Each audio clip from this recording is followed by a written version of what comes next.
Bonjour à tous et bienvenue dans ce 6h30. Le ministre de la Construction, du Logement, de l'Assainissement et de l'Urbanisme, Claude Isaac Dey, vient de visiter les sites d'Anyama et de Grand Bassam, accueillant le programme présidentiel des logements sociaux. Il est allé s'enquérir de l'état d'avancement des travaux tout en s'assurant du respect des cahiers de charges par les promoteurs. Godefroy Okambawa, Chantal Akandan. Elisabeth vient d'intégrer son tout nouveau logement à caractère social. Un logement qui s'inscrit dans le programme présidentiel. Programme qui vise à améliorer les conditions de logement en Côte d'Ivoire et permettre aux couches les moins nanties de la population de se loger. Ça fait un bout de temps que je suis dans cette maison et grâce au gouvernement, aujourd'hui j'ai un chez moi et je suis très satisfaite. Qu'est-ce qui est fait? Les promoteurs respectent-ils les cahiers de charges? Le ministre en charge du logement est allé lui-même sur les sites d'Anyama et de Grand Bassam pour constater l'avancement des travaux. Les Ivoiriens sont plus que bien logés pour ce que offre le programme. Vous avez eu la preuve avec une des clientes qui vous a montré qu'il y a la possibilité, même avec le coût du logement à moins de coûts, qui a réussi à se faire un petit chez elle. L'État aussi a mis ses dispositions pour tous les acquéreurs. Maintenant, c'est à eux maintenant de savoir s'organiser pour garder au mieux et le plus longtemps possible un programme tel que vous l'avez aujourd'hui ici. Le promoteur était confronté à des litiges fonciers que nous sommes en train de régler. Donc, ce qui a permis de pouvoir accélérer la production de logements. Il y a un début d'accélération de la part des promoteurs, donc on a demandé d'être beaucoup plus performants, faire en sorte qu'on puisse livrer à la fin de l'année comme convenu. Comme Elisabeth, plusieurs acquéreurs ont déjà intégré leur logement. Depuis le début de l'année, près de 5000 logements ont déjà été livrés et 5000 autres le seront avant la fin de l'année 2017. Cette année, la journée nationale de partenariat État-secteur privé aura lieu le 13 novembre prochain à Abidjan Sofitel, Hôtel Ivoire. L'information a été donnée ce mardi à Abidjan par la secrétaire exécutive du comité de concertation État-secteur privé lors d'une rencontre avec les opérateurs économiques et des représentants de l'administration. Le dialogue entre les parties a été instauré par le gouvernement pour améliorer l'environnement des affaires en Côte d'Ivoire. Francis Boifo. Troisième édition de la Journée nationale de partenariat État-secteur privé. L'événement aura lieu le 13 novembre prochain à Abidjan. Ce sera l'occasion de faire le point des initiatives de l'État, du secteur privé et des partenaires techniques et financiers visant à encadrer le secteur informel et accroître sa contribution au produit intérieur brut PIB. En Côte d'Ivoire, selon les enquêtes de l'Institut national de statistique, le poids du secteur informel dans le PIB est d'environ 35% en 2014. Il est en retrait, le poids va diminuant parce qu'en 2010, le secteur informel représentait 40% du PIB. Selon les statistiques de la Direction générale des impôts, en 2015, les entreprises du secteur informel assujetties en majorité à l'impôt synthétique représentaient 60% des contribuables et ne contribuaient qu'à 1% des recettes fiscales sur la période 2012-2015. Le secrétariat exécutif de concertation État-secteur privé attend beaucoup des réflexions sur la contribution du secteur informel dans l'économie. Nous souhaitons que les deux acteurs publics et privés puissent nous rejoindre pendant les travaux scientifiques, que chacun puisse nous dire qu'est-ce qu'il lui faut, parce que selon les secteurs d'activité, selon les filières, les contraintes ne sont pas les mêmes. Je pense que le public sera suffisamment à l'écoute pour qu'ensemble, au terme de ces réflexions, après la journée nationale, nous puissions aller vers une stratégie nationale de formalisation de notre économie. Le secteur informel renferme l'ensemble des activités économiques qui échappent à la comptabilité nationale. Commerce régional à présent, l'Alliance bordelaise, organisation regroupant une centaine d'entreprises œuvrant pour la promotion du commerce régional, a organisé le mardi 25 juillet dernier une rencontre de ses membres ici à Abidjan. Rencontre dont l'objectif est de mettre en place un cadre de collaboration entre agences de promotion des exportations de la CEDEAO. Jean-Luc Gbangbo. L'année judiciaire 2016-2017 s'achève ce 31 juillet 2017 et au tribunal de commerce d'Abidjan, l'heure est au bilan. Concernant les requêtes et ordonnances rendues, nous avons reçu 2386 requêtes. Nous avons rendu 2215 ordonnances. Et donc, si on fait le bilan cumulé, ça nous donne 4851 dossiers rentrés et 4735 décisions rendues. Très attendu par les opérateurs économiques ivoiriens, la création du tribunal de commerce visait à accélérer le règlement des conflits commerciaux. L'objectif étant de sécuriser les investissements nationaux et étrangers. Car du bon fonctionnement du tribunal de commerce découle un environnement économique sain et propice aux affaires. Pour le ministre de la Justice et des Droits de l'Homme, cet objectif est atteint. Le tribunal de commerce d'Abidjan ne cesse d'avoir un impact positif sur l'environnement des affaires. La justice commerciale s'est considérablement améliorée avec les performances de cette juridiction. En termes de délai de règlement des litiges commerciaux, nous en avons pour preuve le bon rang de notre pays au classement du Doing Business et sa place parmi les meilleurs pays réformateurs au monde. Depuis sa création en octobre 2012, le tribunal de commerce d'Abidjan a rendu plus de 34 000 décisions et immatriculé 138 802 entreprises. Dans le secteur agricole, la Côte d'Ivoire, grand pays producteur de cacao, aujourd'hui confronté à une diminution rapide et inquiétante de sa forêt. Une menace pour l'environnement, pour la production cacaoyère et donc pour l'ensemble de l'économie nationale. Comment mettre fin à la dégradation des forêts dans la chaîne de valeur du cacao? Gouvernement, société civile, industriels, producteurs de cacao, ensemble pour construire un cadre d'action commune. C'est l'objectif de la deuxième table ronde sur l'initiative Cacao et Forêt, organisée ce jeudi par les principaux acteurs du secteur public et privé. Lancine Bakayuko. Ce cadre d'action commune vise à donner un aperçu clair des engagements devant permettre l'amélioration de la gouvernance, l'évolution des pratiques commerciales et la durabilité sur le terrain. Il est surtout question d'encourager la création d'un équilibre entre la population, l'agriculture et la forêt.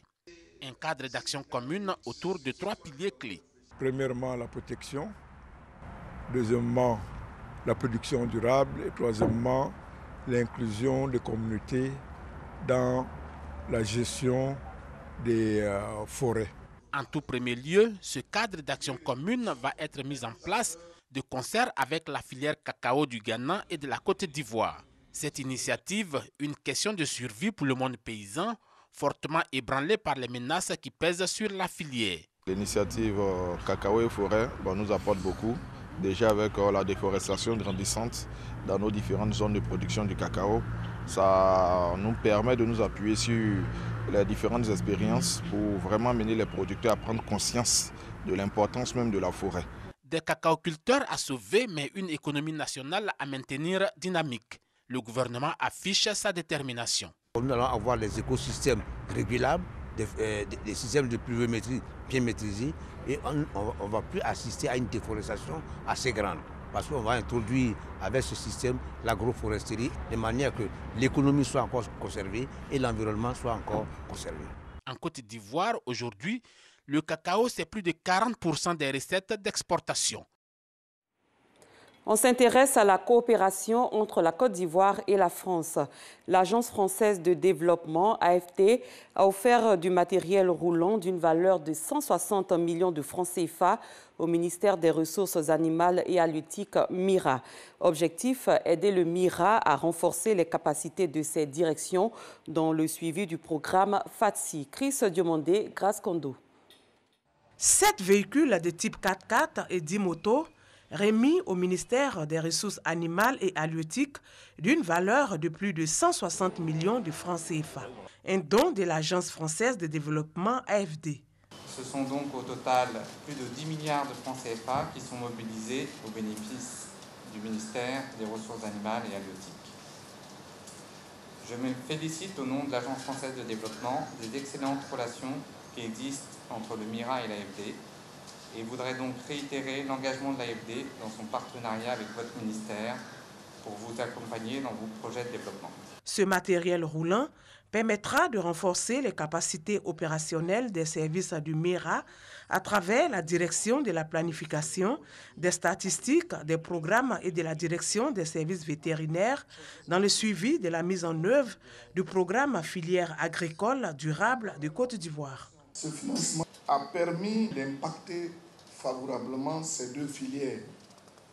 En effet, grâce à l'action conjuguée du PARFACI et du FIRCA et de celle des structures de mise en œuvre, ce financement a permis de réaliser des avancées notables dans le secteur des ressources animales et halieutiques, dans le domaine de la porciculture.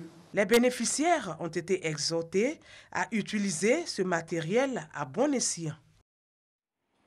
Le ministère de la Salubrité, de l'Environnement et du Développement durable a initié un atelier national de formation et de sensibilisation à l'intention des préfets des régions, des autorités locales. Cette rencontre s'inscrit dans le cadre de la mise en œuvre des objectifs de développement durable ODD adoptés par la Côte d'Ivoire en 2015 à l'ONU. Grâce Kandou.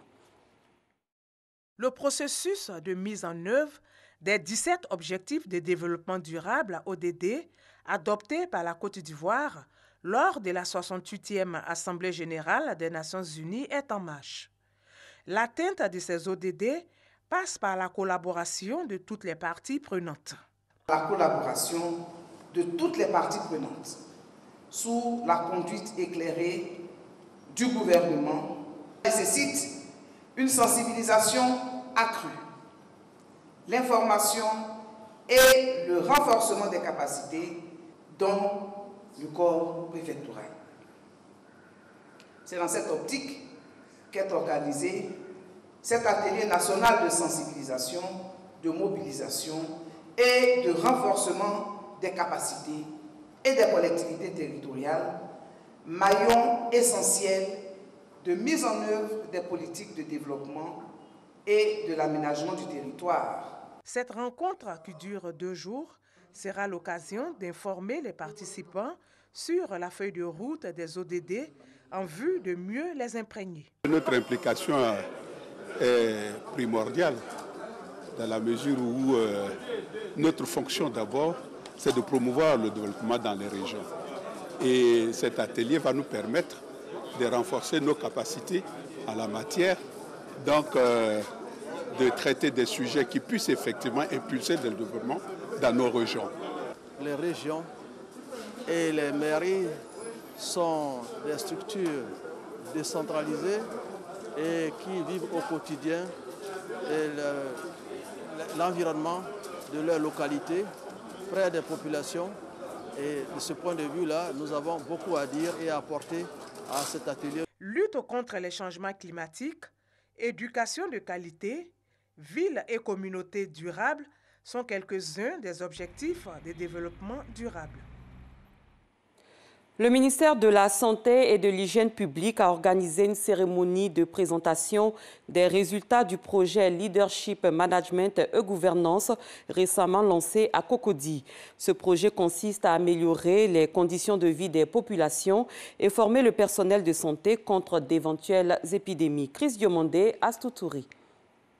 D'un taux de 39% d'accouchement à domicile dans les villages, l'on est passé à 11,87% après sensibilisation. À cela, il faut ajouter plusieurs centres sanitaires réhabilités et équipés. Et ce n'est pas tout. Des prises en charge des patients atteints de VIH et de la tuberculose, pour ne citer que cela, sont entre autres les résultats du projet Leadership Management et Gouvernance, LMG, dans les régions du Kabadougou, du Nzi, du Ifou et du Tongpi. Un projet axé sur le renforcement des systèmes de santé décentralisés. Une initiative du ministère de la Santé et de l'Hygiène publique en collaboration avec l'USAID, une structure américaine. Il faut de temps en temps reconnaître où on était, où on est et les accomplissements pour être encore plus motivés pour aller en avant. Après 6 mois de mise en œuvre du projet, on a vu que les indicateurs de santé ont grimpé. On a vu que les gens sont plus enthousiastes dans le travail, plus motivés. Le personnel de santé a reçu une formation pour lutter contre d'éventuelles épidémies. Le projet LMG constitue un succès dans ces régions.